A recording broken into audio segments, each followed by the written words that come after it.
এই মুহূর্তে ভাঙড় বিধানসভা নিয়ে আরও চর্চা উঠে গেল, কারণ যে তৃণমূল নেতা রাজ্জাক খান তাকে কিন্তু ষড়যন্ত্র করে খুন করা হয়েছে, এমনটা কিন্তু অভিযোগ উঠে আসছে। আর সেখানে এক তৃণমূল নেতাকে গ্রেপ্তার করার পর এই রাজ্জাক খানের খুনের অভিযোগে আরও 3 নেতা গ্রেপ্তার হয়ে গেলেন।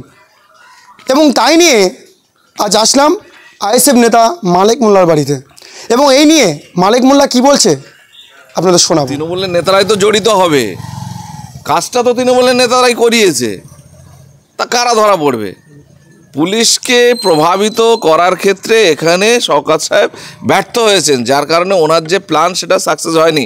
উনি যে কথাটা এসে প্রথমে বলেছিলেন সেটাই ওনার প্ল্যান ছিল, সেটা করার দিকে উনি এগোচ্ছিলেন। কিন্তু দুর্ভাগ্যবশত এখানকার যে ক্যালকাটা পুলিশ, তাদের যে একটা ঐতিহ্য আছে, আমি তো প্রথম দিনেই বলেছি যে কোনো ঘটনা শওকত সাহেব বিরোধী রাজনৈতিক দলের উপরে কিভাবে সুন্দরভাবে চাপাতে হয় এই বিষয়ে উনি খুব অভিজ্ঞ এবং সিদ্ধহস্ত, যার কারণে উনি কোনো কিছুই খবর না জেনে শুনে না বুঝে যে মার্ডার হয়েছে তার প্রতি সমবেদনা না জানিয়ে এসেই সঙ্গে সঙ্গে রাজনীতি শুরু করে দিয়েছে। এটা আইএসএফের কাজ।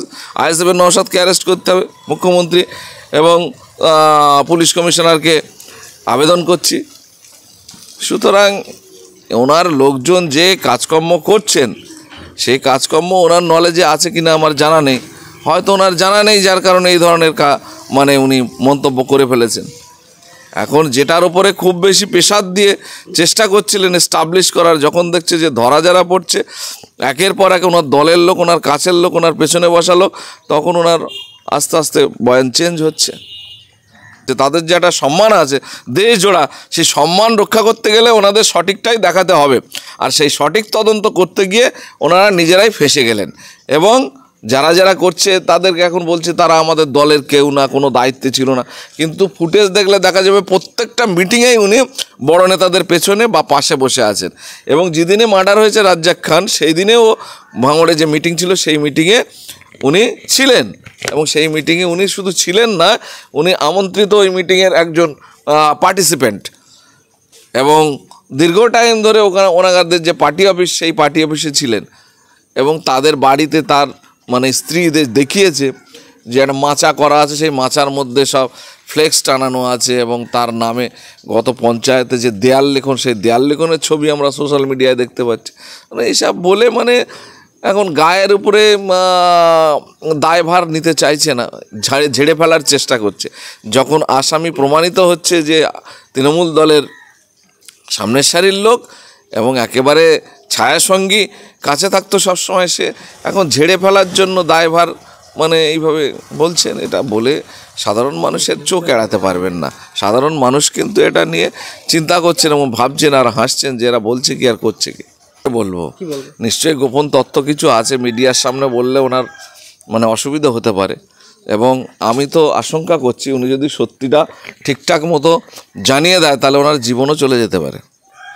কারণ এই দলের যারা একেবারে সামনের সারির নেতৃত্ব দিচ্ছে, যারা প্রতিনিয়ত মানে তৃণমূলের কাণ্ডারি হিসেবে কাজ করছেন, তাদের কীর্তিকলাপ ফাঁস হয়ে যেতে পারে এবং তাদের মধ্যে অনেকেই ধরা পড়তে পারে।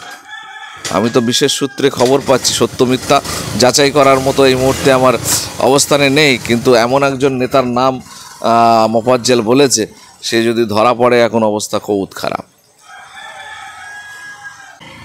আসমা আজহারউদ্দিন দুজন একসঙ্গে চলে গেছে, এবং ঘটনাচক্রে একটা টাইমে এরা তৃণমূল দলই করতো, কিন্তু এই আসমার গল্প হচ্ছে আরাবুলের সঙ্গে তার মতবিরোধ হয়েছিল, মতবিরোধ হয়ে যাওয়ায় সে বসে গেছিল, এবং মানে উৎসাহী হয়ে খুব লাপালাপি করে আইএসএফের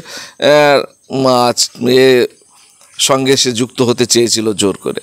এবং আমাদের দেখেন, আমাদের বলছি আমাদের নতুন দল, আমাদের বাঁচতে লোক আমরা কোথায় বেঁচে পাবো?